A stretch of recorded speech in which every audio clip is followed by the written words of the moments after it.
Prologue, a discovery. Ernest Scheyder opens with a botanical accident that becomes a symbol for the entire green energy transition. In May 1983, Nevada botanist Jerry Lithium was collecting plants for the New York Botanical Garden when he noticed a small pale yellow wildflower growing on unusual light-colored soil at Rhyolite Ridge. The plant turned out to be a species unknown to science and was eventually named Eriogonum thiemii, or Thiem's buckwheat. Decades later, geologists discovered that the same strange soil supporting the flower also covered one of the largest known lithium deposits in the United States.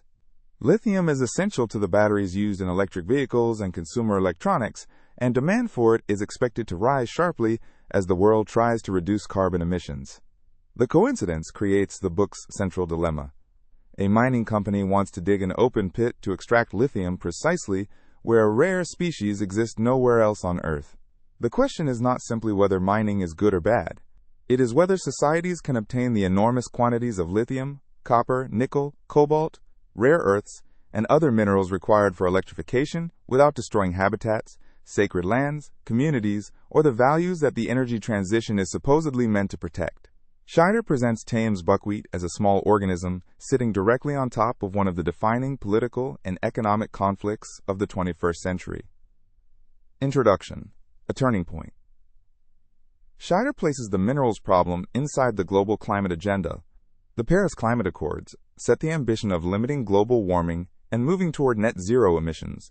Achieving that goal requires much more than closing coal plants or selling electric cars. It requires rebuilding large portions of the world's physical economy around batteries, transmission systems, wind turbines, solar panels, electric motors, and other technologies that use far more minerals than the fossil fuel systems they replace.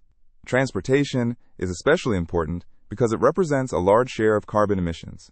Electric vehicles appear to offer an obvious solution, but their batteries create a new chain of dependencies. Lithium, nickel, cobalt, graphite, copper, and rare earths must be mined somewhere, processed somewhere, transported across borders, turned into battery materials, and assembled into finished products.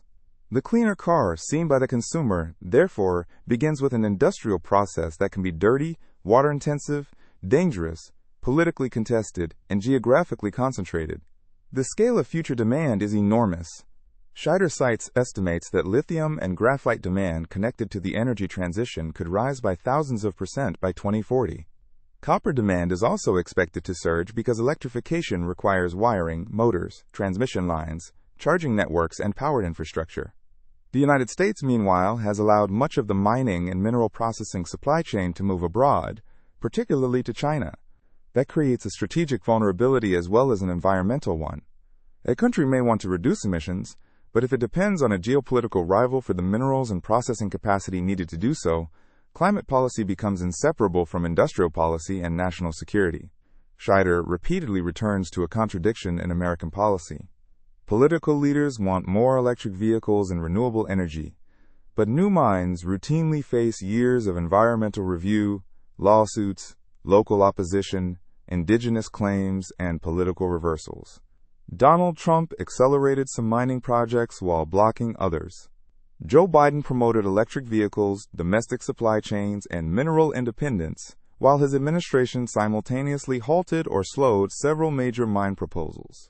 Different government agencies often pursue different mandates without a unified answer to the question of where the needed minerals should come from.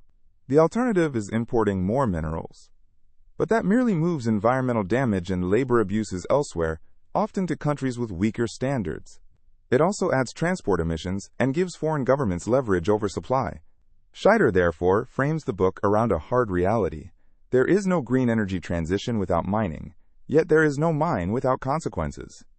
The real debate is about which consequences societies are willing to accept, who bears them, and who gets to decide. Scheyder also emphasizes how unusual the American legal framework is.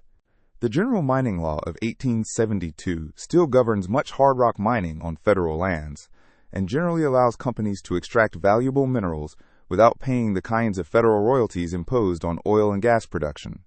At the same time, obtaining a modern federal mine permit can take a decade or longer because projects must satisfy environmental, water, wildlife, cultural, and land use requirements and then survive litigation.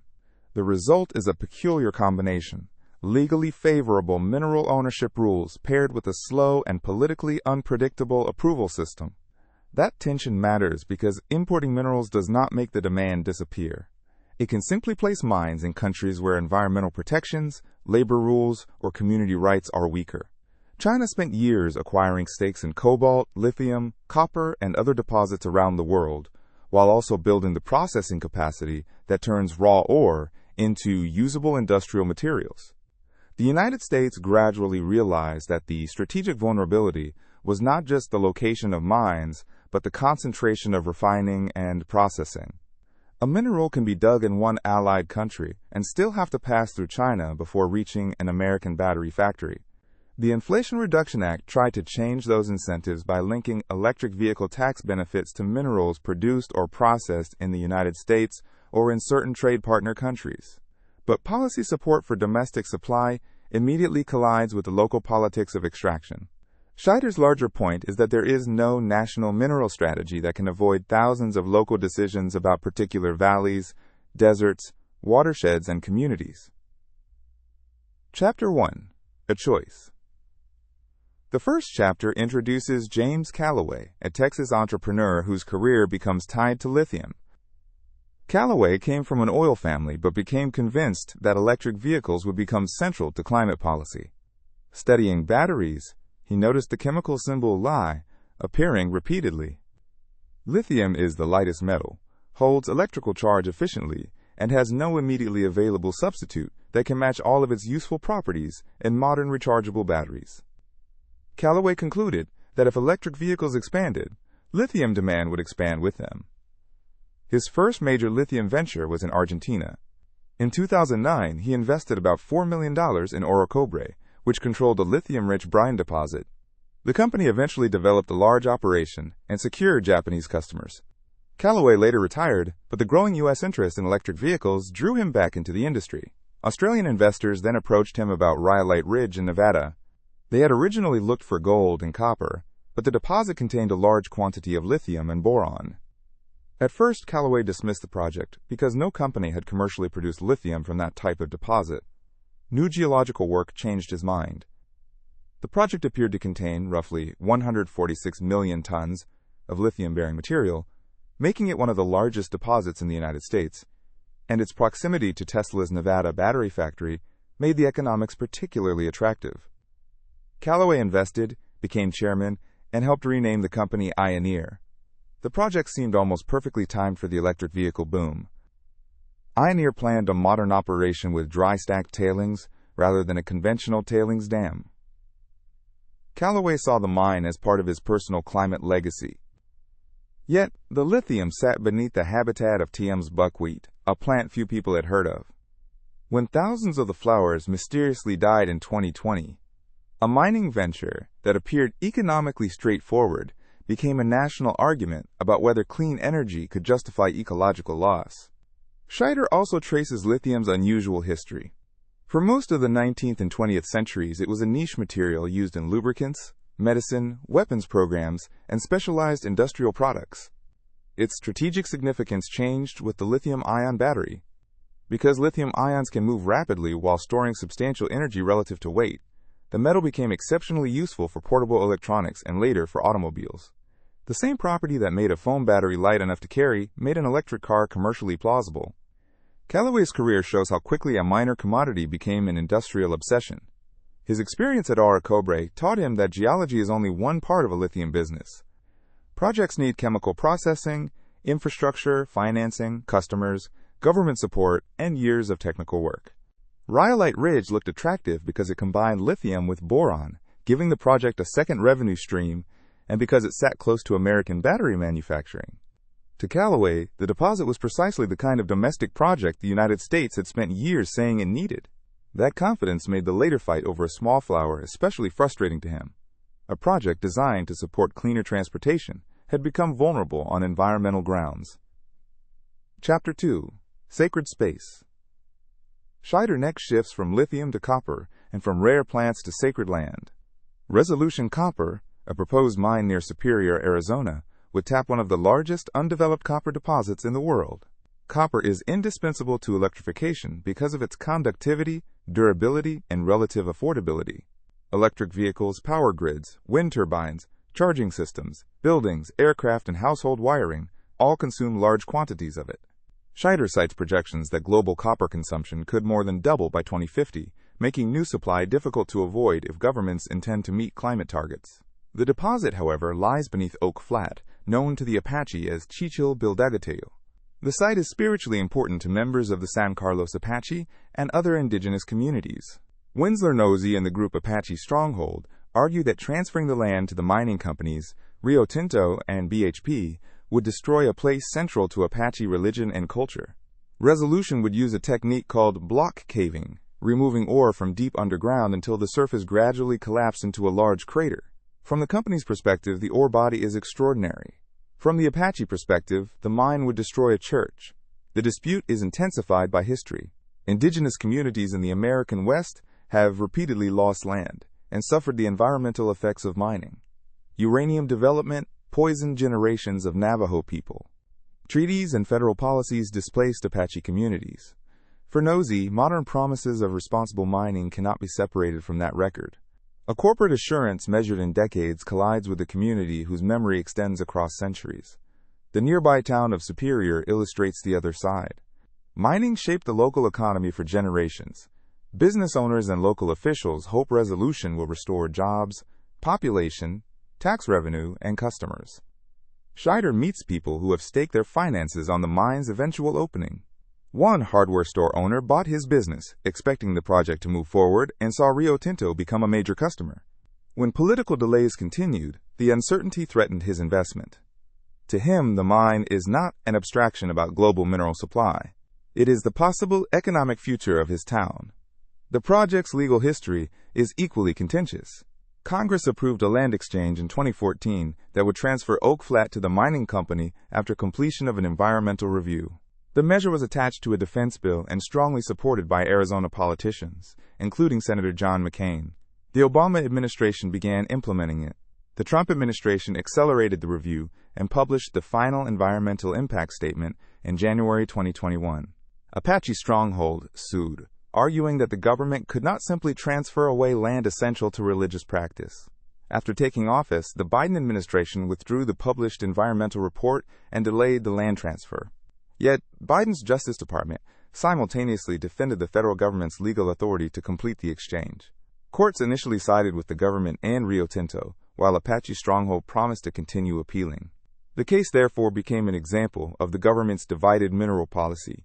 One part of the state encouraged domestic production, another tried to honor indigenous concerns, and the courts were asked to resolve conflicts created by Congress and the executive branch. Rio Tinto's reputation complicated the argument. In 2020, the company legally destroyed ancient Aboriginal rock shelters at Juukan Gorge in Australia while expanding an iron ore mine.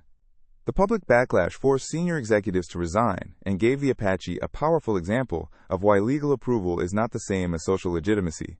Rio's new leadership promised to obtain meaningful indigenous consent for future projects, but San Carlos Apache leaders refused to treat improved consultation as a substitute for preserving Oak Flat.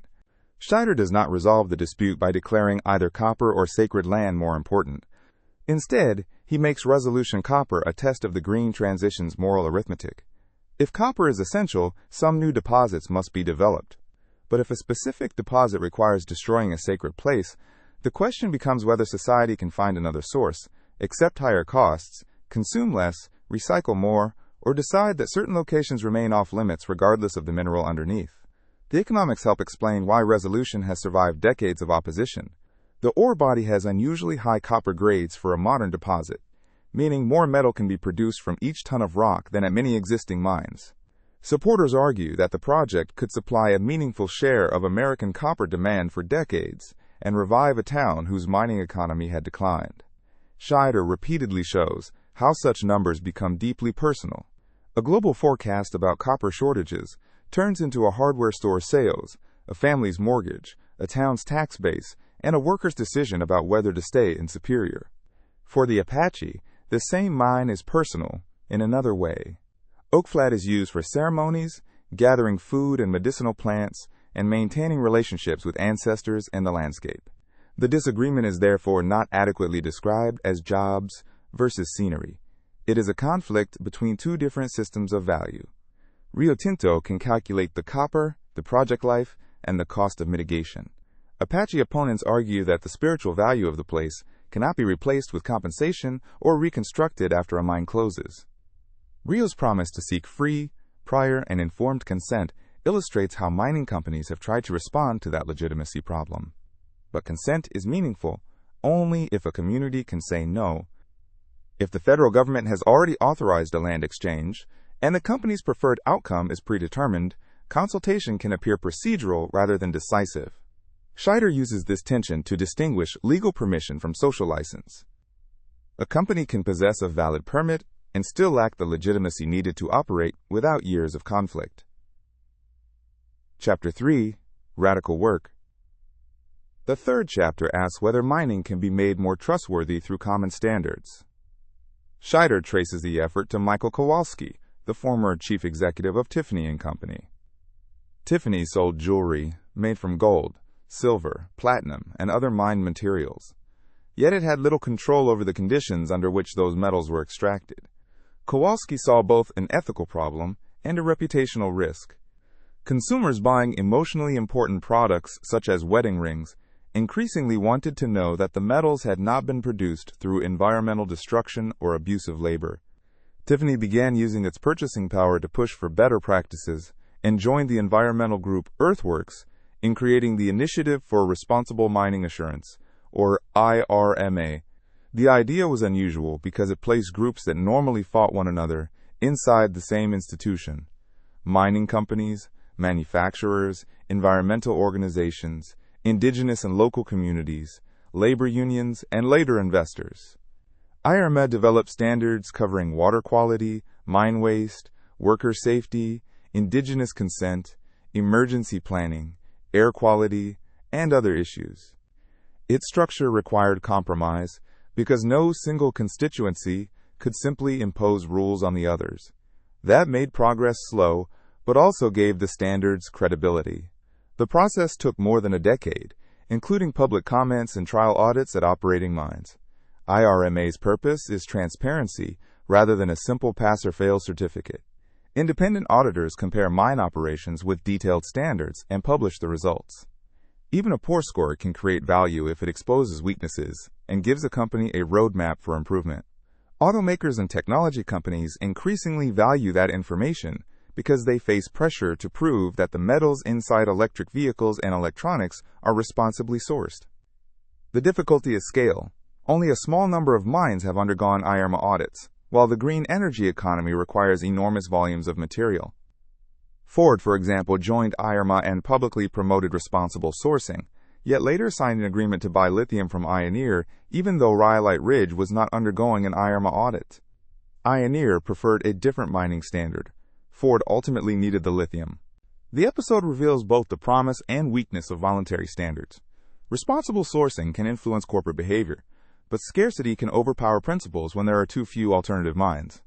The structure of IRMA is deliberately demanding. Mining companies pay for audits, but they do not control the standards or the publication of results.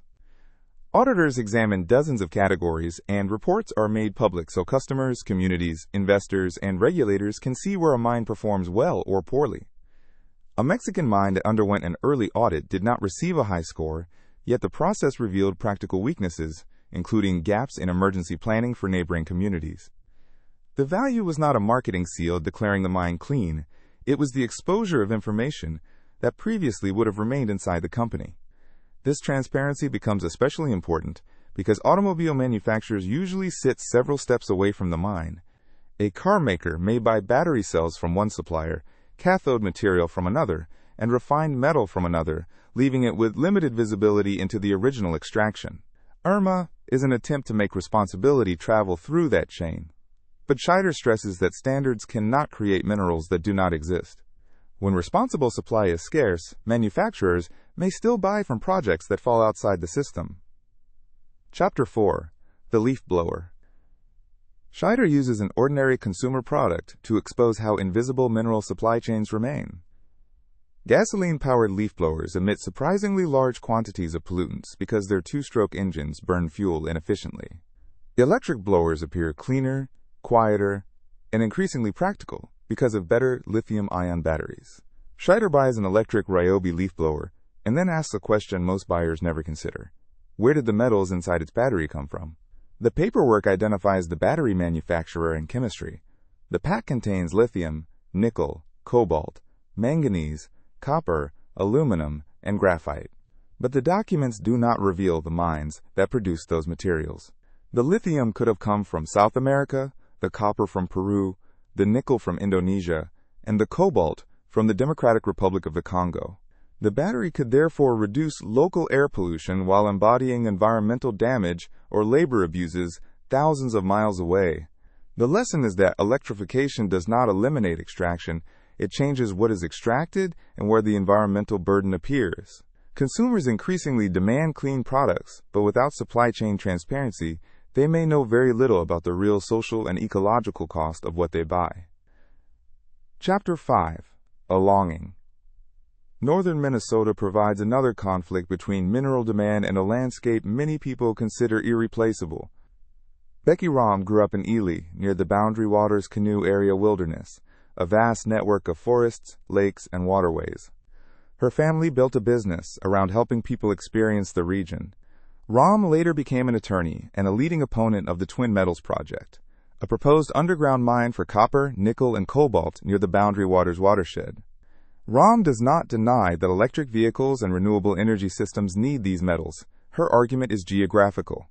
Sulfide ore mining can generate acidic drainage when exposed rock reacts with air and water, and the interconnected waterways of the boundary waters make contamination especially frightening. In her view, some deposits should remain untouched, because the damage from a failure could spread through a landscape that cannot be recreated elsewhere. Twin Metals and its supporters make the opposite argument.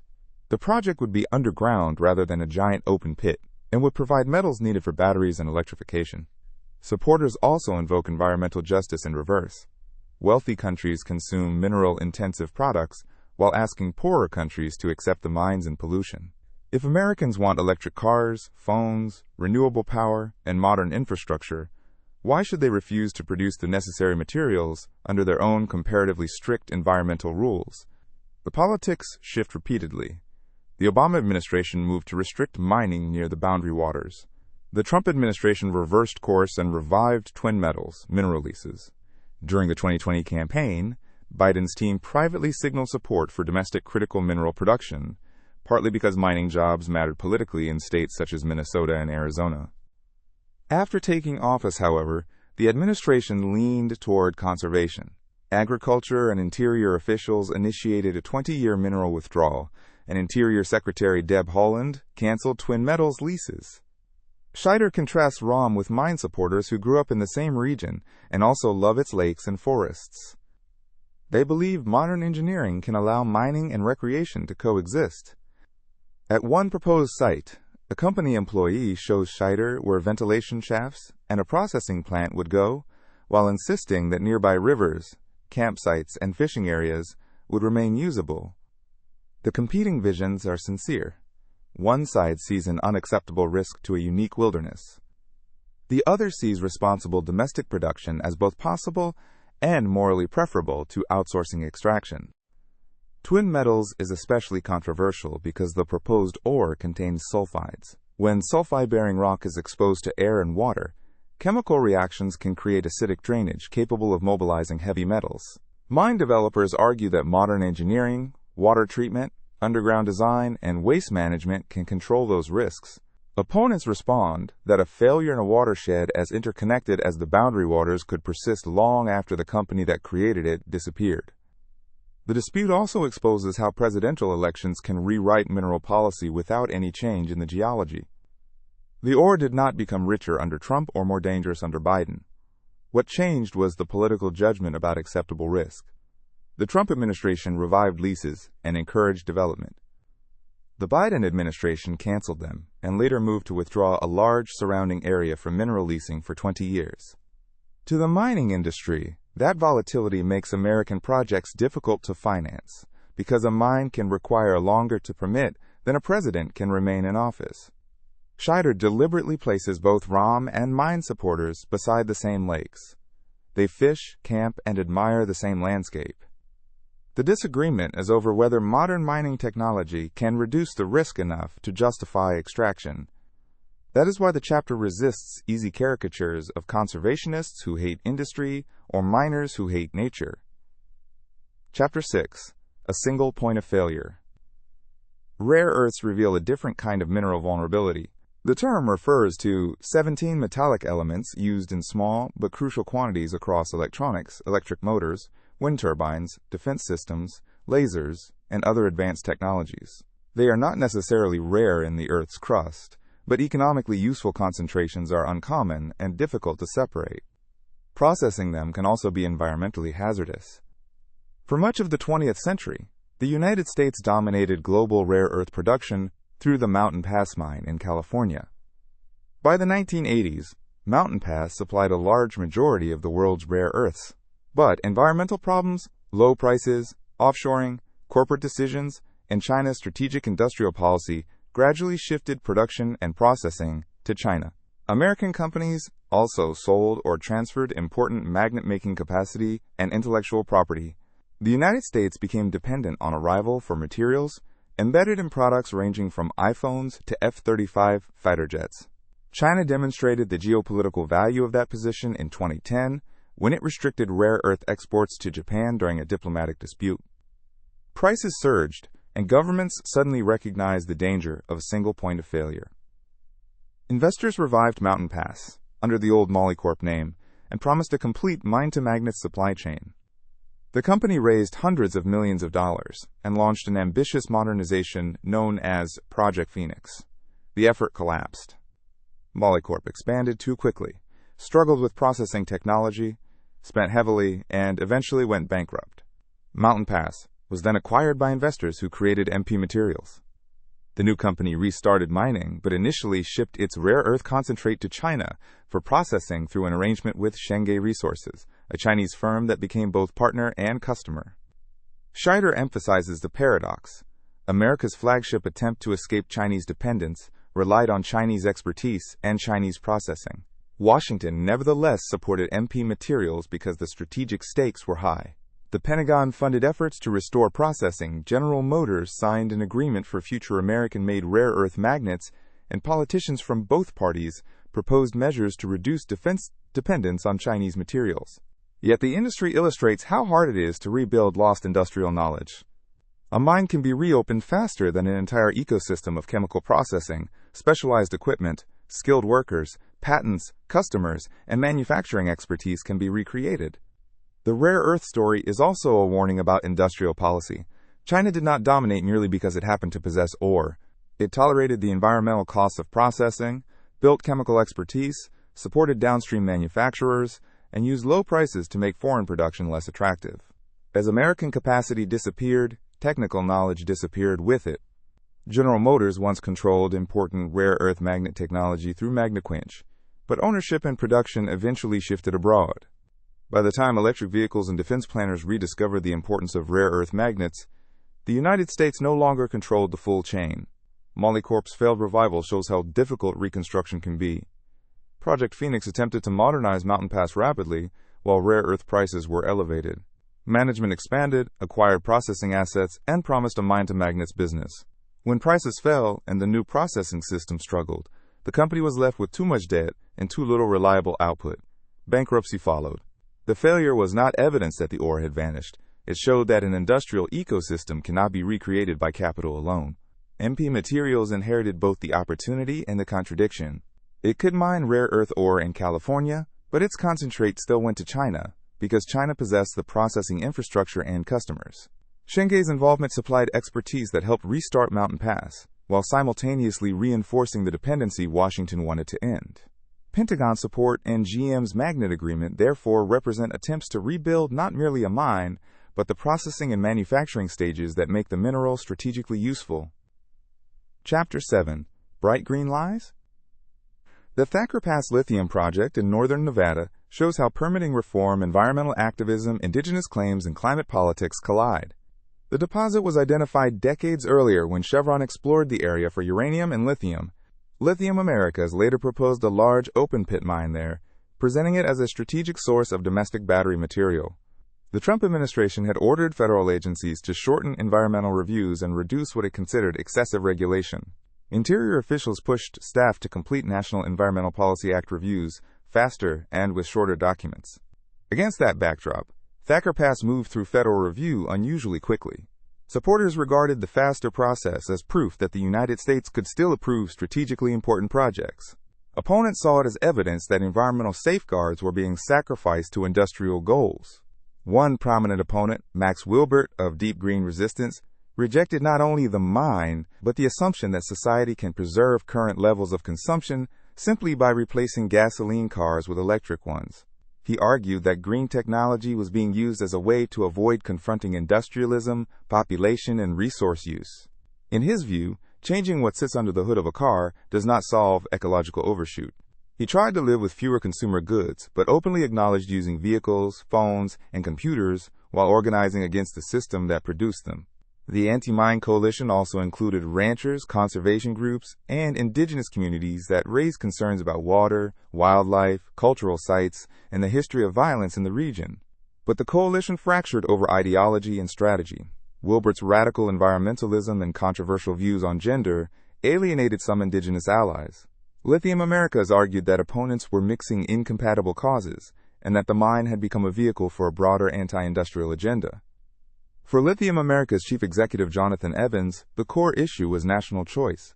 The United States knew how to produce lithium, but had built institutional barriers that made development exceptionally difficult. If Americans wanted electric vehicles and domestic supply chains, he argued, they had to accept mining somewhere. General Motors eventually backed that argument with capital, agreeing to invest hundreds of millions of dollars in Lithium Americas and to become a major customer of Thacker Pass. A federal judge allowed construction to proceed in early 2023 while requiring some additional work. Opponents vowed to continue fighting. Scheyder closes the episode with a sharp image. Near the proposed mine and a tiny rural school stood electric vehicle charging stations. The future was physically arriving in the same landscape where people were fighting over the minerals required to build it. Thacker Pass also highlights the role of administrative timing.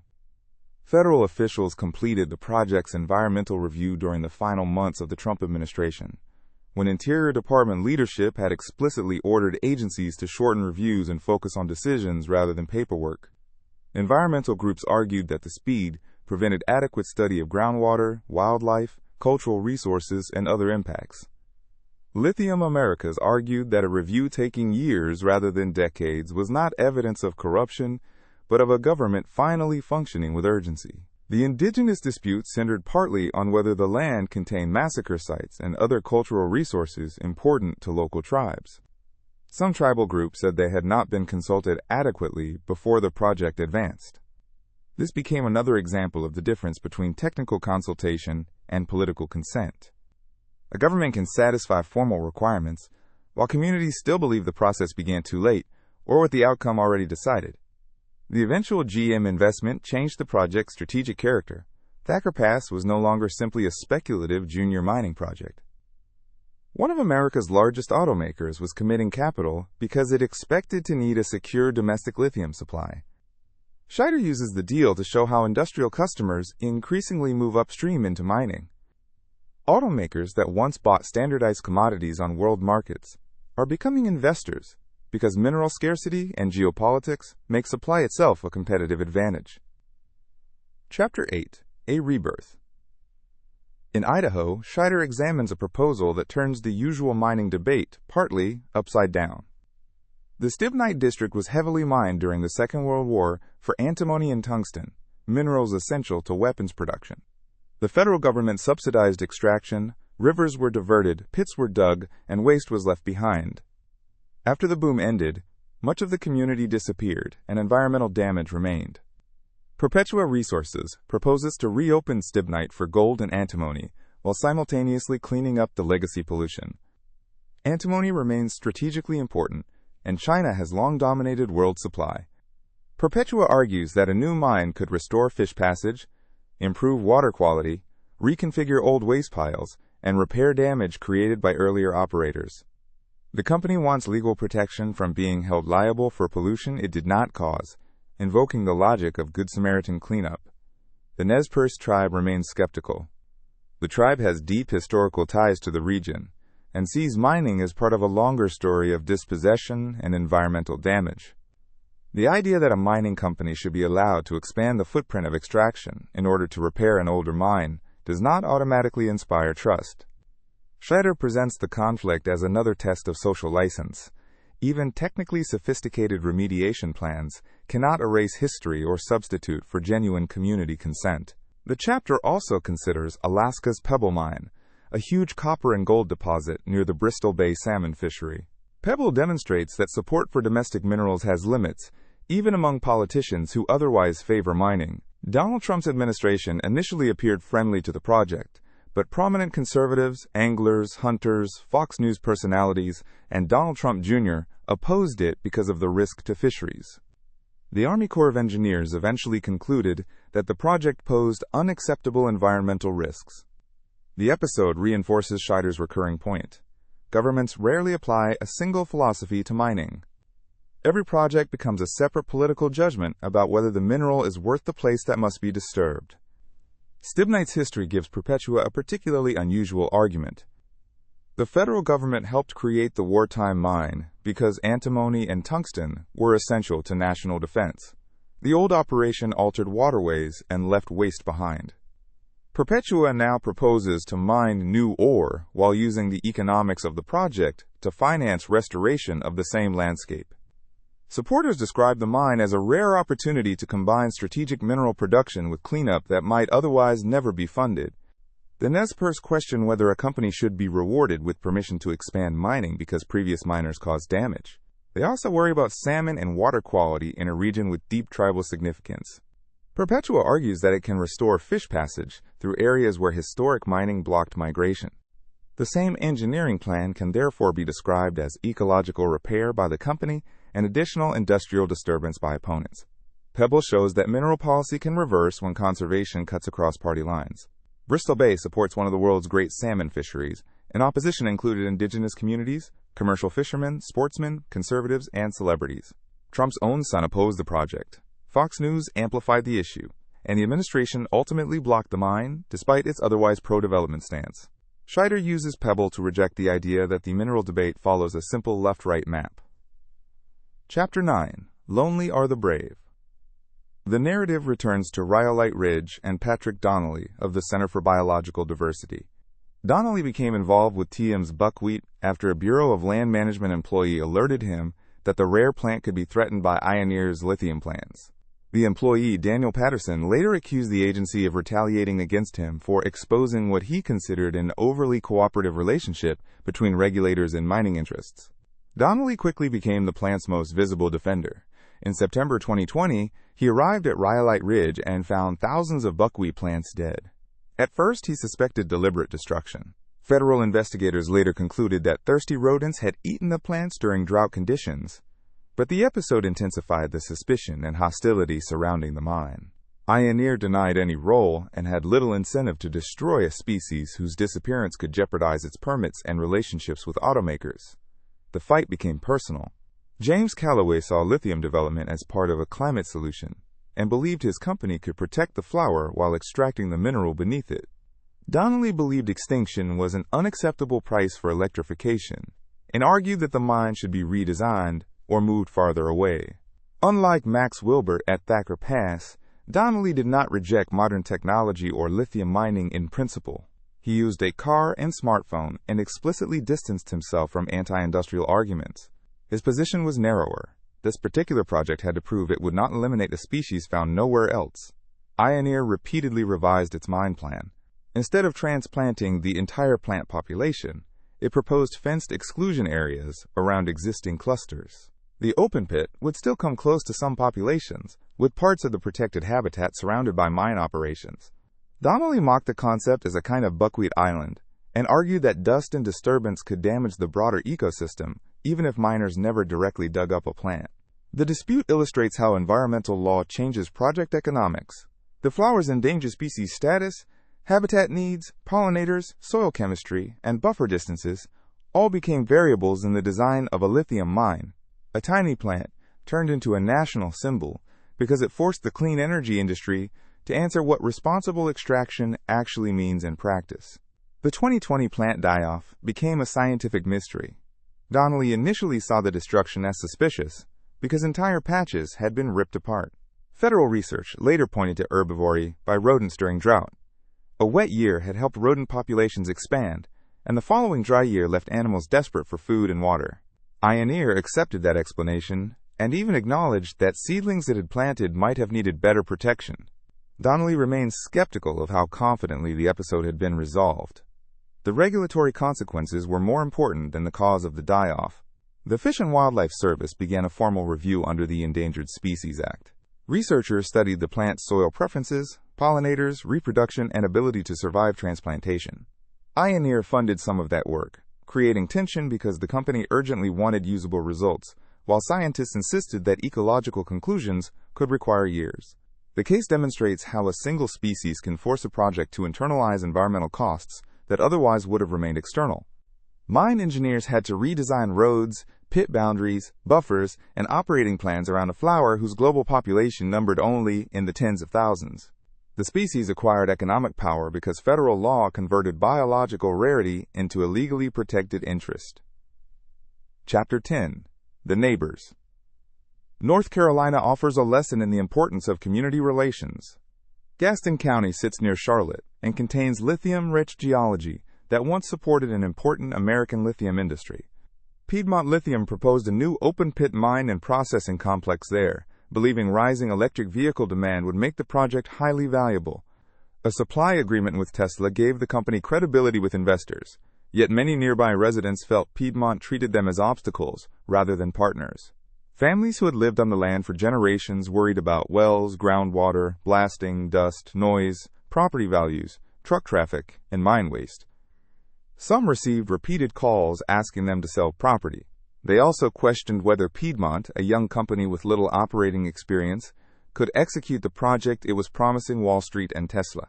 Scheyder introduces several families who oppose the mine not because they reject electric vehicles, but because the project would transform the place where they intended to live for the rest of their lives. Their resistance became politically effective because Piedmont had not yet secured major permits or local rezoning. County officials grew wary of a company that appeared to be announcing the mine publicly before fully consulting its neighbors. Scheyder contrasts Piedmont with Albemarle, an established lithium producer planning to reopen the historic Kings Mountain mine in nearby Cleveland County. Albemarle already had a local industrial history, technical expertise, existing operations, and a deliberate strategy of early community engagement. The contrast is stark. Scheyder struggled to find local opposition to Albemarle's plans, while Piedmont had created organized resistance before construction had even begun. The federal government also reinforced the divergence. Biden's administration granted Albemarle nearly $150 million to expand U.S. lithium processing and publicly praised its community outreach. Piedmont received federal support too, but for a processing facility in Tennessee using material from partners in Quebec and Ghana, rather than for the contested North Carolina mine. By then, Piedmont's Gaston County project appeared increasingly uncertain. The chapter's lesson is that geological quality and national need do not guarantee a mine. Social license is an economic asset. Companies that ignore neighbors can lose years, capital, political goodwill, and ultimately the project itself. A mine exists not only in rock but inside a community. Piedmont's experience also illustrates the hazards of communicating with investors before communicating with residents. Announcements about Tesla and projected production made the project appear advanced in financial markets even though local zoning and permitting remained unresolved. Neighbors interpreted the publicity as proof that the company had already decided their community's future. Suspicion deepened when land agents repeatedly approached property owners about selling. Albemarle pursued nearly the opposite strategy at Kings Mountain. It was a known industrial operator with a history in the region and spent more time explaining plans before presenting the mine as inevitable. The geology was not necessarily less disruptive, but the social starting point was different. The comparison supports one of the book's most practical conclusions. Community relations are not philanthropy appended to engineering. They are part of project execution. The federal government's grants reinforced that message. Biden publicly asked Albemarle's chief executive about local engagement, signaling that Washington wanted domestic mineral production but did not want to be associated with companies that ignored communities. Industrial policy was becoming conditional not only on chemistry and economics, but on political legitimacy. Chapter 11. Electricity means copper. Scheyder returns to copper through the history of Phelps Dodge and Freeport-McMoRan. The Morenci mine in Arizona became one of the pillars of American copper production as electrical technology expanded. Copper's usefulness grew alongside inventions such as telephones, electric motors, power systems, and modern communications. The green transition is therefore not creating copper's importance from scratch. It is intensifying a dependence that already runs through nearly every part of modern life. Freeport acquired Phelps Dodge in 2007 and inherited a large portfolio of American mines. Unlike proposed projects such as Resolution, existing mines often face less political resistance because communities, infrastructure, environmental permits, and relationships already surround them. Freeport has built long-running ties with the San Carlos Apache, including arrangements over water. Tribal leaders emphasize that sovereignty means the tribe can support one mining relationship while opposing another. Their acceptance of some copper activity does not imply consent to destroying Oak Flat. Scheyder uses that distinction to show why corporate history and local trust matter. Freeport and Rio Tinto may both mine copper, but communities judge specific companies, sites, promises, and relationships. Rio's proposed Resolution mine sits beneath a sacred site and carries the burden of controversies such as Jucan Gorge. Freeport's existing Arizona operations occupy a different social context. The chapter then broadens to cobalt and the Democratic Republic of the Congo. Cobalt improves battery performance and is used in large quantities in many electric vehicle batteries. Congo dominates global supply, while Chinese companies have invested heavily in the country's mines. Artisanal mining can involve severe safety problems and child labor. These abuses create a moral contradiction for consumers who buy electric vehicles, partly to reduce environmental harm. The United States has tried to rebuild influence in African mineral supply chains, including agreements with Congo and Zambia. Critics argue that Washington is accepting exploitative foreign production while making domestic mining difficult. Supporters of U.S. mining cite the Congo as evidence that outsourcing extraction can shift environmental and labor costs onto poorer societies, while China gains strategic control. Even if new mines are approved, the American industry faces another bottleneck: labor. Freeport warned that retirements were reducing its skilled workforce. Mining engineering attracts far fewer students in the United States than in China. At one point, Freeport's American copper production fell, partly because it could not hire enough workers. Mineral security, therefore, requires more than geology and permits. It requires people who know how to operate mines, process ore, maintain equipment, and manage complex industrial systems. Morenci also demonstrates the advantage of existing industrial footprints. The mine has operated in various forms for more than a century, so roads, power, water arrangements, communities, and political relationships already exist. Expanding an established mine can therefore be easier than developing an entirely new ore body, even when the new deposit may be richer. This helps explain why future mineral supply may come disproportionately from expansions of old districts, rather than spectacular new discoveries. Scheyder uses Freeport's history in Congo to show how global supply chains can reverse unexpectedly. American firms once controlled major copper and cobalt assets there, but Chinese companies became increasingly important buyers and investors. Cobalt's concentration in Congo creates the same single point of failure problem that rare earths create with China, except with the additional moral issue of artisanal mines where children have sometimes worked under dangerous conditions. The green transition thus links consumers in wealthy countries to labor and politics in distant mining regions. A battery can reduce carbon emissions over the life of a vehicle while containing material associated with exploitation. Scheyder does not treat that contradiction as a reason to reject batteries.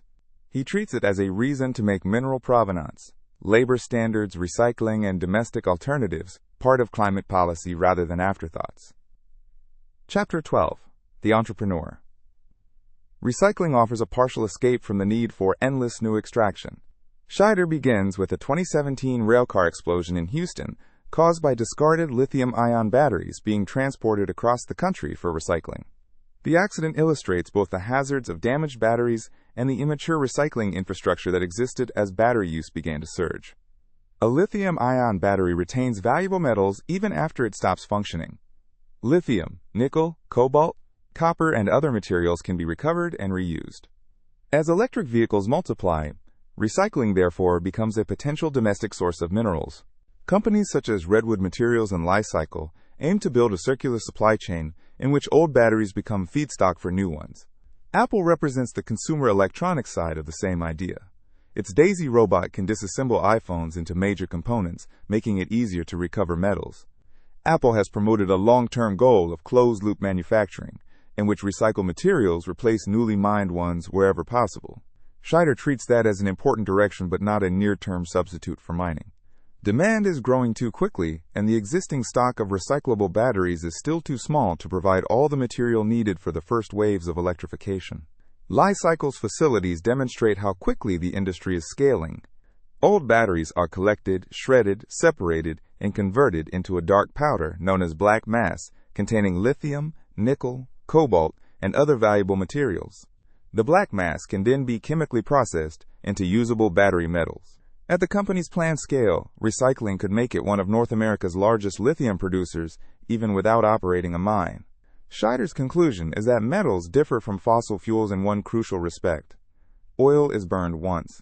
Battery metals remain physically present and can potentially be reused repeatedly. Recycling, therefore, grows more important as the installed stock of electric vehicles expands. New mines remain necessary for the initial build-out, but over time, recycled supply can reduce the amount of fresh extraction required. Recycling itself requires engineering and logistics. Batteries arrive in different shapes, chemistries, states of charge, and conditions. Damaged cells can ignite. Facilities therefore need fire controls, safe transportation rules, and methods to discharge and dismantle packs before shredding. The black mass created after mechanical processing still has to undergo chemical separation before its lithium, nickel, cobalt, and other components can re-enter manufacturing. This creates an important time lag. A battery placed in a car today may remain in service for a decade or more before becoming recycling feedstock. During the rapid early growth of electric vehicles, there are not yet enough old batteries to supply the metals needed for new ones. Later, as the stock of retired batteries expands, recycling can provide a much larger share. Scheyder therefore presents recycling not as an alternative to mining, but as a mechanism that gradually changes the balance between new and recovered material. Chapter 13. Green Technology. Scheyder next examines attempts to produce lithium with less visible environmental damage. One promising family of technologies is direct lithium extraction, or DLE. Instead of excavating a large open pit or pumping brine into vast evaporation ponds, DLE systems try to selectively remove lithium from underground brines and return much of the remaining fluid. In theory, the process can use less land, operate faster, and recover a larger share of the lithium resource. The Salton Sea in California illustrates the promise. Geothermal power plants already bring extremely hot lithium-rich brines to the surface to generate electricity. If lithium can be filtered from those same fluids before the brine is re-injected underground, the region could produce large quantities of battery material alongside renewable power without a conventional mine. Scheyder traces DLE back through decades of chemical research. Dow scientists worked on selective lithium extraction from brines as early as the mid-20th century. Researchers including John Burba developed resins and processes capable of separating lithium from other dissolved minerals. The chemistry worked, but low lithium prices and technical difficulties prevented commercial-scale development. Burba later helped create Symbol Materials, which tried to commercialize DLE at the Salton Sea. The technology attracted Tesla. Elon Musk considered buying the company, and an investment bank valued Symbol at billions of dollars based on expected lithium scarcity and the environmental advantages of its process. Negotiations collapsed after Musk dramatically reduced his offer. Symbol eventually failed, but its patents and technical lessons survived. Burba concluded that one problem was the enormous capital and long timeline required for a fixed lithium plant. He began exploring portable DLE systems that could be deployed to smaller brine deposits. Other startups pursued different membranes, sorbents, and extraction techniques. Automakers and oil companies became interested because oil and gas operations often pump large quantities of brine that can contain lithium. For policymakers, DLE is attractive because it appears to soften the central mining trade-off. But Scheyder warns against treating it as magic. Many technologies remain unproven at commercial scale, different brines require different chemistry, water use and waste do not disappear, and a laboratory yield does not guarantee an economically reliable industrial process. The search for cleaner extraction can reduce impacts, but it does not eliminate the need to make difficult choices. The Salton Sea also shows why DLE has attracted so much political excitement. Geothermal plants already handle hot brine, which means part of the infrastructure and energy system exists before lithium production begins. If extraction works reliably, one industrial stream could provide both electricity and battery material. California officials began describing the region as a potential lithium valley. Yet the history of Symbol Materials is a caution against assuming technical promise equals commercial success. The company demonstrated processes and attracted serious financial interest, but it struggled to convert that science into a bankable, large-scale plant. Tesla's negotiations with John Burba collapsed partly over valuation and the time needed to scale production. The technology survived, but the company did not. Scheyder uses that history to make a broader point about climate technology. Investors and governments often want a breakthrough to jump directly from laboratory demonstration to large commodity supply. Mining and chemical processing rarely move that fast. Industrial systems must run continuously, tolerate variable feedstocks, meet product purity specifications, and remain economical when commodity prices change. The gap between a successful experiment and a reliable mine or processing plant is one of the recurring obstacles in the book. Chapter 14. An Elusive Prize. Bolivia possesses one of the world's largest identified lithium resources, concentrated in the Salar de Uyuni, yet the country's long history of foreign extraction makes lithium politically explosive. Potosi once supplied huge quantities of silver to the Spanish Empire through brutal labor systems, while leaving Bolivia relatively poor. Modern leaders therefore want lithium development to create domestic industry and national wealth, rather than repeat a colonial pattern in which foreigners remove raw materials and most of the value leaves with them. President Evo Morales embodied that ambition. His government sought to develop lithium under state control through Yacimientos de Litio Bolivianos, or YLB. Bolivia spent heavily trying to build its own industry, but struggled with difficult brine chemistry, infrastructure, technology, and management. The Salar de Uyuni contains high levels of magnesium, which complicates conventional evaporation methods. The government eventually sought foreign partners. A German company, ACI Systems, won an agreement partly by promising not only to produce lithium but also to build batteries inside Bolivia. The proposal became politically controversial in Potosi, where residents feared inadequate local benefits and a repetition of the region's extractive history. The deal was canceled in 2019 as protests intensified, and Morales soon resigned amid a wider political crisis. A separate Chinese arrangement was also reconsidered. Bolivia then turned toward DLE. Rather than surrender control of the resource to a mining company, the state could theoretically license a technology and operate production itself. YLB invited firms from China, Russia, Argentina, and the United States to test competing processes. Among them were China's CATL, Russia's Uranium One, Lilac Solutions, and the American startup EnergyX. Scheyder follows EnergyX founder Teague Egan, a young entrepreneur whose confidence and appetite for publicity are matched by genuine interest in clean technology. EnergyX licensed membrane technology, designed to filter lithium from brine, and built a pilot unit called LITAS. Egan aggressively courted Bolivian officials and communities, promising investment, jobs, and donations for schools and healthcare. His company even transported a pilot plant to the Salar de Uyuni and operated it on a government-controlled site. The campaign exposes how mineral technology is inseparable from geopolitics. Chinese and Russian officials lobbied Bolivia. Local leaders remembered U.S. intervention in Latin America and were suspicious of American motives. Bolivia wanted technology without surrendering sovereignty. EnergyX wanted access to the world's largest lithium prize, while proving its process at commercial scale. The effort ended abruptly when Bolivia disqualified EnergyX, reportedly because it missed a deadline for submitting test data. Egan disputed the broader implication and continued seeking other customers. The result reinforces one of Scheyder's recurring themes. A superior technology is not enough. Mineral projects require political legitimacy, local relationships, reliable execution, capital, and an ability to navigate national interests. Bolivia's lithium remains an elusive prize because the country is trying to solve several problems at once. It wants revenue, industrialization, sovereignty, local development, environmental protection, and technological control. Foreign companies want access to the resource. Automakers want reliable supply. None of those goals automatically align. Bolivia's caution is rooted in the memory of Potosi. Silver made the Spanish Empire rich while indigenous laborers endured exploitation, and the region remained poor after the boom passed. That history shapes modern lithium politics. Officials do not merely ask how much royalty a company will pay. They ask whether Bolivia will refine lithium, make cathodes or batteries, train workers, own technology, and capture a larger share of the value chain. Morales initially tried to build the industry with state resources, spending heavily on pilot facilities and evaporation ponds. Technical problems and the magnesium-rich brine frustrated those plans. When foreign partnership became unavoidable, the government demanded industrialization promises that were difficult even for experienced global companies to fulfill.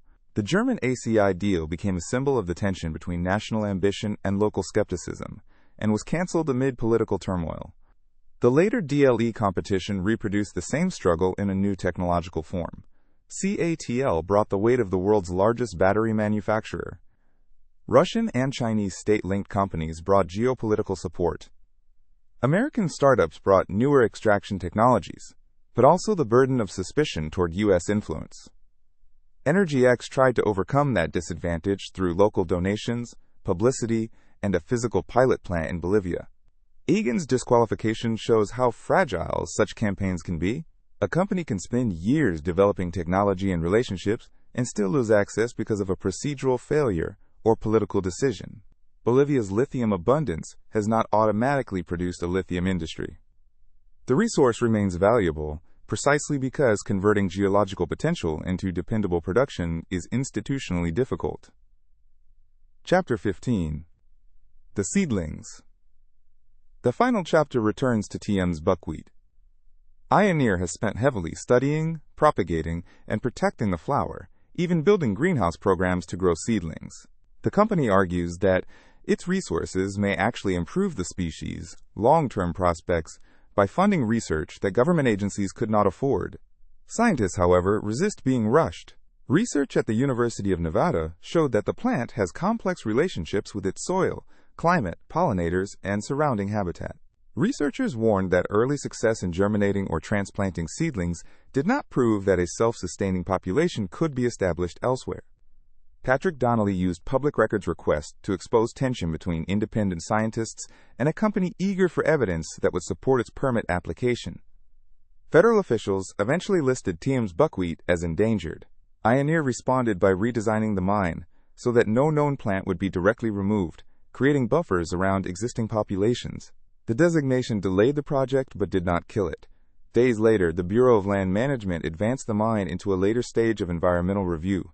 Different parts of the federal government were simultaneously protecting the species, reviewing the mine, and considering financial support for Ioneer. The project therefore reaches the exact compromise the book has been testing from the beginning. Can a mine and a rare species coexist in the same small landscape? The answer remains uncertain and depends not only on whether a shovel touches a flower, but on dust, water, pollinators, habitat, and decades of mine operations. Inside Ioneer's greenhouse, Scheyder sees the unusual extent to which mining engineering has merged with conservation biology. The company grows seedlings, experiments with soils, studies fencing, and pays botanists because the viability of a billion-dollar mineral project depends on whether a tiny plant can survive. Rowe argues that private mining money may provide more conservation funding than the species would ever receive otherwise. That argument contains an uncomfortable circularity. The company is funding protection because its own project created the threat that made protection urgent. Scientists therefore insist on independence. Beth Ligger resisted pressure to publish preliminary results that might be used to argue against endangered species protection. Her emails, later obtained through public records requests, reveal how difficult it is to conduct slow ecological science inside a commercial timetable. By the end of the chapter, Ioneer has accepted that the safest regulatory strategy is not to move the existing plants at all. The mine must bend around them. Whether that is enough depends on whether habitat can be protected as effectively as individual specimens. Epilogue. In 2023, the U.S. Department of Energy offered Ioneer a conditional loan of up to $700 million for Rhyolite Ridge. The government estimated that the mine could produce enough lithium for hundreds of thousands of electric vehicles per year and prevent substantial carbon emissions. The loan signaled federal confidence that the company had a plausible path through the permitting process, but it remained conditional on obtaining the required approvals. Patrick Donnelly viewed the same announcement as premature. Fish and wildlife officials had warned that, although Ioneer planned to avoid individual plants, parts of the mine would sit extremely close to TM's buckwheat and could destroy a significant share of its critical habitat. The fight therefore continued, even as public money moved closer to the project. Scheyder surveys the wider mineral landscape and finds the same pattern everywhere. Biden's administration supported Rhyolite Ridge while blocking mining across a large area near Minnesota's boundary waters. Thacker Pass moved into construction while Indigenous groups continued lawsuits. MP Materials worked to rebuild American rare earth processing, but still depended partly on China. Piedmont's North Carolina mine faded while processing projects elsewhere advanced. Albemarle expanded and became one of the first major lithium producers to undergo an IRMA audit. Recycling companies grew. Direct lithium extraction startups attracted automaker and oil company investment. Governments in South America reconsidered how much control the state should exercise over lithium. Even proposals to mine the deep ocean floor illustrate the limits of technological escape. Seafloor minerals could provide nickel, cobalt, and other metals without digging conventional landmines, but marine scientists warn that mining machines, sediment plumes, noise, and habitat destruction could damage ecosystems that remain poorly understood. Every proposed solution creates another environmental question. Scheyder's conclusion is not that the green transition should stop, nor that every mine should be approved. It is that the clean energy economy is physically impossible without enormous quantities of material. A society that wants electric cars, batteries, transmission lines, wind turbines, solar panels, phones, and modern infrastructure has to confront the extraction behind those products rather than pretending it occurs somewhere outside the moral boundaries of consumption. The central challenge is therefore to decide where mining should happen, how strict the standards should be, how Indigenous and local communities should participate, what places should remain protected, how much recycling and new technology can reduce extraction, and how countries can avoid replacing dependence on oil with dependence on foreign-controlled mineral supply chains. There is no single formula because each deposit sits inside a particular ecosystem and community. The book ends where it began, with Jerry Team's small Nevada wildflower. James Calloway sees Rhyolite Ridge as part of his legacy to his children and grandchildren, a mine that could help reduce carbon emissions. Tiam looks at the same landscape as a botanist. His observation captures the book's final warning. Unusual habitats tend to produce unusual life. The minerals needed to protect the global climate are often embedded in places that possess value beyond the ore beneath them. The war below is therefore not only a battle for lithium, copper, or rare earths. It is a battle over what society is willing to disturb in order to preserve the larger world it hopes to save. The postscript also shows how quickly the strategic landscape continues to change. Automakers invest directly in mines and extraction startups. Oil companies investigate lithium in brines produced alongside petroleum. Chile moves toward greater state control of lithium. Battery recyclers expand in Europe and North America. Perpetua and the Nez Perce reach agreements on some water disputes, even while other mine fights continue. Deep-sea mining appears as the most extreme attempt to escape land conflicts. Polymetallic nodules on the ocean floor contain nickel, cobalt, manganese, and other useful materials. Supporters argue that collecting them could reduce pressure for terrestrial mines. Opponents warn that deep ocean ecosystems are poorly understood and that industrial machines could create sediment plumes, noise, and habitat destruction on a scale that cannot easily be repaired. This proliferation of alternatives reinforces Scheyder's core conclusion. There is no impact-free source of mineral supply. The realistic objective is to compare harms, improve technology, increase recycling, enforce labor and environmental standards, obtain genuine community participation, and decide explicitly which places society is unwilling to sacrifice.